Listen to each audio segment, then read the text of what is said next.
Dear students, हम पढ़ रहे हैं क्विनोलिन। क्विनोलिन की मेथड ऑफ प्रिपरेशन मैंने इससे पहले वाले वीडियो में अपलोड किया है, पार्ट फर्स्ट क्विनोलिन का। क्विनोलिन सेकंड में, पार्ट सेकंड में हम पढ़ेंगे उसकी रिएक्शंस, उनकी केमिकल रिएक्शंस। तो वन बाय वन हम इसकी केमिकल रिएक्शन देखते हैं। तो सबसे पहले आप देखिए, क्विनोलिन में दो रिंग हैं, एक तो बेंजीन रिंग और दूसरी पिरिडीन रिंग। तो इसकी जो रिएक्शन है वो पिरिडीन से मिलती जुलती रिएक्शंस है, क्योंकि इसमें एक पिरिडीन रिंग है। तो जिस तरह से पिरिडीन रिएक्शंस देता है उसी तरह से ये क्विनोलिन भी रिएक्शंस देता है। तो अब हम इसकी वन बाय वन रिएक्शन देखते हैं। जो फर्स्ट रिएक्शन है वो है इसकी बेसिक नेचर। ठीक है, तो बेसिक नेचर ये एक बेसिक कैरेक्टर है इसका, क्षारीय गुण है इसमें। क्यों है? क्योंकि नाइट्रोजन इसमें प्रेजेंट है और नाइट्रोजन पर लोन पेयर है। तो ये लोन पेयर एसिड से रिएक्शन के लिए अवेलेबल है, इसलिए ये बेसिक है। इसकी नेचर जो है वो बेसिक है। इसकी दो रिएक्शंस हैं जो इसकी बेसिक नेचर को दर्शाती हैं। एक है HCl यानी एसिड के साथ रिएक्शन, और दूसरी है CH3I के साथ रिएक्शन। HCl के साथ रिएक्शन में जो नाइट्रोजन के साथ प्रोटॉन जुड़ जाता है, नाइट्रोजन पर पॉजिटिव और Cl माइनस। इसी तरह CH3I मेथिल आयोडाइड के साथ रिएक्शन, नाइट्रोजन के साथ CH3 जुड़ जाता है, पॉजिटिव चार्ज नाइट्रोजन पर आयोडीन, क्वाटरनरी अमोनियम साल्ट। तो ये दो रिएक्शन जो इसकी शो करती है कि इसकी नेचर है जो बेसिक है। सेकेंड है electrophilic substitution reaction. Electrophilic substitution reaction में हम सबसे पहले देखते हैं रिएक्टिविटी। तो रिएक्टिविटी में हम देखते हैं कि इसमें दो रिंग है, एक बेंजीन रिंग, दूसरी पिरिडीन रिंग। तो जब अपन रिएक्टिविटी की बात आती है, इलेक्ट्रोफाइल होता है पॉजिटिव। तो पॉजिटिव जो कोई भी आयन जब इस पर अटैक करता है तो कौन सी रिंग पर अटैक करेगा? तो आप देखिए नाइट्रोजन, क्योंकि नाइट्रोजन की विद्युतीर्णता या इलेक्ट्रोनेगेटिविटी ज़्यादा है, तो वो क्या करता है कि जो इलेक्ट्रॉन्स को, जो रिंग में जो इलेक्ट्रॉन्स है उसको अपनी तरफ खींच लेता है और रिंग को थोड़ा सा पॉजिटिवली चार्ज कर देता है, नाइट्रोजन पर आ जाते हैं, नाइट्रोजन की इलेक्ट्रोनेगेटिविटी ज़्यादा होने के कारण। तो ये जो रिंग है पिरिडीन की रिंग, वो इलेक्ट्रॉन डेफिशिएंट हो जाती है, लेकिन बेंजीन रिंग पर कोई प्रभाव नहीं पड़ता। तो इलेक्ट्रोफाइल का अटैक कहाँ ज़्यादा सुगम हो जाता है? बेंजीन रिंग पर ज़्यादा सुगम हो जाता है, ना कि पिरिडीन रिंग पर नहीं होता। तो इलेक्ट्रोफिलिक सब्स्टिट्यूशन रिएक्शन में जो रिएक्टिविटी है वो पिरिडीन रिंग की कम होती है और बेंजीन रिंग की ज़्यादा होती है। नेक्स्ट, इसका ओरिएंटेशन कि किन पोजीशन पर इलेक्ट्रोफाइल का अटैक होता है। तो पिरिडीन जो है वो नेफ्थलीन से मिलती जुलती है, पिरिडीन और नेफ्थलीन दोनों मिलते जुलते हैं। तो नेफ्थलीन में ये जो पोजीशन है ये अल्फा पोजीशन है, ये जो पोजीशन है ये अल्फा पोजीशन है। तो नेफ्थलीन में जो अल्फा पोजीशन पर इलेक्ट्रोफाइल का अटैक होता है, यानी electrophilic substitution reaction alpha position पर होती है। तो इसी वजह से जो पिरिडीन है उसमें भी अल्फा पोजीशन पर रिएक्शन होती है। तो पिरिडीन में क्या है? ये रिंग, ये कौन सी रिंग है? ये रिंग है पिरिडीन। तो इस पर, इसकी अल्फा पोजीशन पर अटैक ना हो करके जो बेंजीन रिंग की अल्फा पोजीशन पर अटैक होता है। तो यहाँ पर इन दो पोजीशन पर अटैक नहीं होता है, बल्कि कहाँ होता है? यहाँ पर इन दो पोजीशन पर इलेक्ट्रोफाइल का अटैक होता है। ये कौन सी पोजीशन है? यहाँ हम नंबरिंग देखते हैं, 1 2 3 4 5 6 7 8। तो 5 और 8 पोजीशन पर इलेक्ट्रोफाइल का अटैक होता है, 6 और 7 पोजीशन पर नहीं होता। पिरिडीन रिंग पर तो होता ही नहीं है, क्योंकि पिरिडीन रिंग इलेक्ट्रॉन डेफिशिएंट है। इसको हम इस तरह से भी एक्सप्लेन कर सकते हैं, यहाँ पर इनके कार्बोकैटायन की स्टेबिलिटी के आधार पर भी इसको हम एक्सप्लेन कर सकते हैं। जैसे यदि हम इलेक्ट्रोफाइल का अटैक 5 पोजीशन पर करें, 5 पोजीशन यहाँ पर 5 पोजीशन पर करें, तो इलेक्ट्रोफाइल यहाँ अटैक करेगा H ये, और ये पर ये आ जाएगा पॉजिटिव चार्ज, इस जगह पर पॉजिटिव चार्ज आ जाएगा। बॉन्ड फिर रेजोनेंस होगा, ये बॉन्ड यहाँ शिफ्ट होगा, पॉजिटिव चार्ज यहाँ आ जाएगा। तो ये दो हमारी रेजोनेटिंग स्टेट बनती है जो कि ज़्यादा स्टेबल है। क्यों स्टेबल है? क्योंकि पिरिडीन रिंग का जो सेक्स स्टेट है, षष्टक है, जो 6 पाई इलेक्ट्रॉन है वो इंटैक्ट रहते हैं, वो उसका षष्टक वैसे ही रहता है, बिगड़ता नहीं है, डिस्टर्ब नहीं होता है। तो इसलिए ये जो रेजोनेटिंग स्टेट है ये ज़्यादा स्टेबल है। तो जब ज़्यादा स्टेबल रेजोनेटिंग स्टेट होती है तो रिएक्टिविटी उसकी ज़्यादा होती है और रिएक्शन उन्हीं प्लेस पर होती है। इसी तरह यदि C8 पोजीशन पर कराई जाए, 8 पोजीशन है यहाँ, तो 8 पोजीशन पर यदि इलेक्ट्रोफाइल का अटैक होगा तो इस तरह से यहाँ इलेक्ट्रोफाइल यहाँ जुड़ेगा H, और पॉजिटिव चार्ज इस पर आ जाएगा, ये पॉजिटिव चार्ज। रेजोनेटिंग स्टेट यहाँ पर बॉन्ड शिफ्ट होगा, रेजोनेटिंग स्टेट है। तो यहाँ पर भी आप देख रहे हैं कि दोनों रेजोनेटिंग स्टेट में जो पिरिडीन रिंग है उस पर जो उसका जो षष्टक है, जो उसका सेक्स स्टेट है, वो डिस्टर्ब नहीं होता है। तो इस तरह से ये रिएक्शन होती है और ये मोर स्टेबल स्टेट है, इसलिए ये जो इस पोजीशन पर रिएक्शन आसानी से हो जाती है।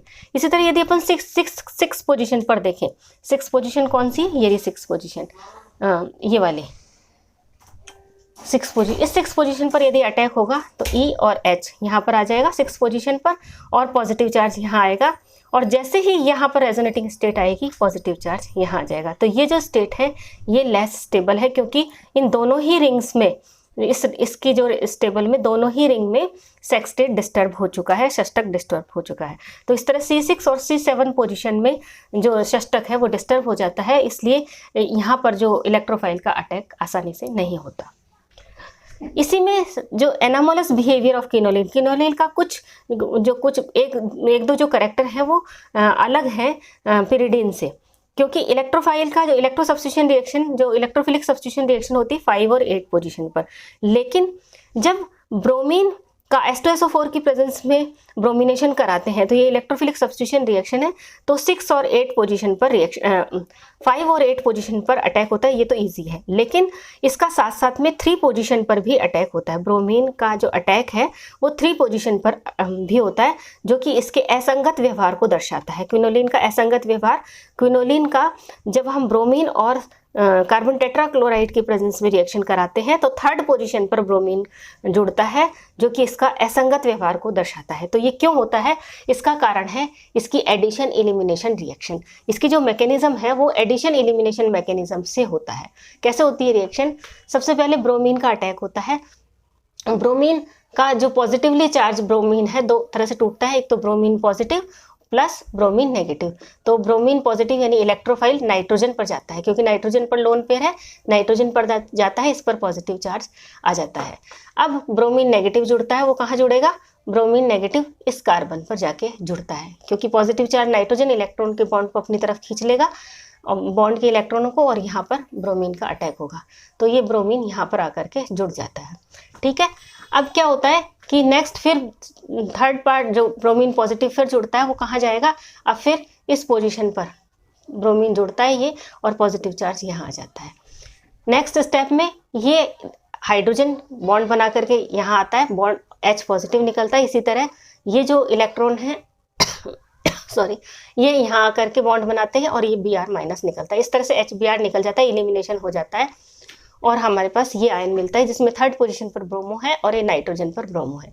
नाइट्रोजन पर क्योंकि पॉजिटिव चार्ज आ गया तो फिर नाइट्रोजन ब्रोमीन अपने बॉन्ड के इलेक्ट्रॉनों को दे देता है नाइट्रोजन को, और ब्रोमीन नेगेटिव पॉजिटिव के रूप में निकल जाता है और हमारा 3 ब्रोमो क्विनोलिन मिलता है। तो ये इसके एनामोलस बिहेवियर को दर्शाता है। इलेक्ट्रोफिलिक सब्स्टिट्यूशन रिएक्शन से ब्रोमीन की रिएक्शन नहीं होती है इन CCl4। किसके साथ होती है कि एडिशन एलिमिनेशन मैकेनिज्म से इसकी रिएक्शन होती है। अब कौन कौन सी होती है इलेक्ट्रोफिलिक सब्स्टिट्यूशन रिएक्शन, ये आप सब जानते हैं। नाइट्रेशन होता है, सल्फोनेशन, हेलोजनेशन। ठीक है, नाइट्रेशन इसमें होता है फ्यूमिंग HNO3 और फ्यूमिंग H2SO4 से। सल्फोनेशन होता है फ्यूमिंग H2SO4 से। और ब्रोमिनेशन आपको बताई रिएक्शन कि 2 तरह से होती है, एक तो H2SO4 के साथ ब्रोमीन जो कि नॉर्मल पोजीशन पर इलेक्ट्रोफाइल अटैक करता है। ब्रोमीन का अटैक नॉर्मल पोजीशन यानी 5 और 8 पोजीशन पर होगा, और अगर इसका CCl4 के साथ कराएं तो 3 पोजीशन पर होता है, जो कि इसके एनामोलस व्यवहार को दर्शाता है। नेक्स्ट है न्यूक्लियोफिलिक सब्स्टिट्यूशन रिएक्शन। जो 3rd इसकी रिएक्शन है, ये नाभिक स्नेही प्रतिस्थापन अभिक्रिया भी देता है। क्यों देता है? क्योंकि पिरिडीन रिंग इलेक्ट्रॉन डेफिशिएंट होती है, इलेक्ट्रॉन न्यून होती है, और उस पर न्यूक्लियोफाइल का अटैक हो जाता है। तो पिरिडीन रिंग पर C2 पोजीशन पर होता है, और अगर C2 पोजीशन भरी हुई हो तो C4 पोजीशन पर होता है। C2 पोजीशन पर क्यों होता है? क्योंकि नाइट्रोजन की विद्युतीनता ज़्यादा होने के कारण बॉन्ड के इलेक्ट्रॉनों को अपनी तरफ खींच लेता है, जिससे नाइट्रोजन पर नेगेटिव चार्ज और जो 2nd पोजीशन पर पॉजिटिव चार्ज। तो अब न्यूक्लियोफाइल का अटैक इस 2nd पोजीशन पर होता है, और फिर ये रेजोनेटिंग स्टेट बनती है इसकी, ये बॉन्ड यहाँ आता है, और ये 4th पोजीशन। तो 2 पोजीशन आ गई हमारे पास, एक 2 और 4। 2 और 4 पोजीशन पर न्यूक्लियोफिलिक सब्स्टिट्यूशन रिएक्शन होती है। न्यूक्लियोफिलिक सब्स्टिट्यूशन रिएक्शन कौन कौन सी है? जैसे फर्स्ट है एल्काइलेशन, एराइलेशन। एल्काइलेशन या एराइलेशन, C4H9 लिथियम है ना, ये अपन इसका एल्काइलेशन होता है। 2nd पोजीशन पर C4H9 ग्रुप जुड़ता है और 4th पोजीशन पर जुड़ता है। इसी तरह 2nd रिएक्शन है एमिनेशन। अमीन के साथ रिएक्शन, सोडियम अमाइड और लिक्विड अमोनिया की रिएक्शन, इसको हम चिची-वेबिन रिएक्शन भी कहते हैं। इसमें अमोनिया NH2 ग्रुप का एडिशन होता है 2nd और 4th पोजीशन पर। 3rd है डिस्प्लेसमेंट ऑफ हैलाइड आयन। यदि 2nd पोजीशन पर हैलाइड आयन प्रेजेंट है तो क्या होता है, इस हैलाइड आयन का डिस्प्लेसमेंट हो जाता है, ये सब्स्टिट्यूशन हो जाता है किसके, किसी दूसरे न्यूक्लियोफाइल से। जैसे यहाँ पर C2H5ONA ले लें और यदि यहाँ पर Cl ग्रुप लगा हुआ हो तो सेकेंड पोजिशन पर Cl रिप्लेस होकर के C2O ग्रुप लगता है। सिंपल मैकेनिज्म है, C2H5O नेगेटिव सेकेंड पोजिशन पर इसके अटैक करता है और ये OC2H5 यहाँ आकर के जुड़ गया, नेगेटिव चार्ज नाइट्रोजन पर आता है, नाइट्रोजन का जो नेगेटिव चार्ज है यहाँ बॉन्ड बनाता है और Cl- निकल जाता है। तो इस तरह से क्लोराइड आयन का डिस्प्लेसमेंट होता है। फोर्थ रिएक्शन है रिडक्शन। रिडक्शन दो तरह से होता है, लिथियम एल्यूमिनियम हाइड्राइड और निकल पैलेडियम की प्रेजेंस में पिरिडीन रिंग रिड्यूस होती है, और यदि प्लेटिनम हाइड्रोजन के साथ, हाइड्रोजन और प्लेटिनम की उपस्थिति में हो तो फिर बेंजीन रिंग रिड्यूस हो जाती है।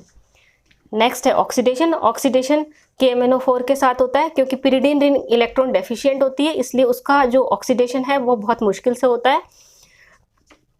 जो बेंजीन रिंग है उसका ऑक्सीडेशन हो जाता है, तो यहाँ पर बेंजीन रिंग ऑक्सीडाइज होकर के दोनों तरफ COH ग्रुप लग जाते हैं और पिरिडीन रिंग इंटैक्ट रह जाती है। ये थी क्विनोलिन और उसकी रिएक्शंस। Thank you.